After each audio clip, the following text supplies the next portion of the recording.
İnsanı insan eden en güzel duygu birincisi sevgi, ikincisi mərhəmətdir. Mənim düşüncəmə görə. Ona görə mən hər zaman çalışıram ki, insanlara nə qədər gücüm var insan kimi, amma çalışıram ilk öncə o sevgini onlarla bölüşüm. Onun qarşılığını mənə gəlirmi, gəlmirmi?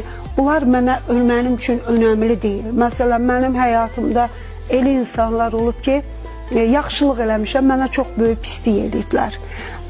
İkinci dəfə talih elə üz-üzə gətirib ki, onun həyatının o çətin, o kritik anında mənim dəstəyimə ehtiyac duyduğunu söyləyib. Hətta ailə üzvlərim, dostlarım belə sən indi neyniyəcəksən? Gerçəkdən bu qədər yaxşılıqdan sonra sənə pislik eləmiş insana bu yaxşılığı eləyəcəksənmi? Deyirlər, eləyəcəm deyirəm. Çünki indi o onun imtihanı deyil, o mənim imtihanımdır.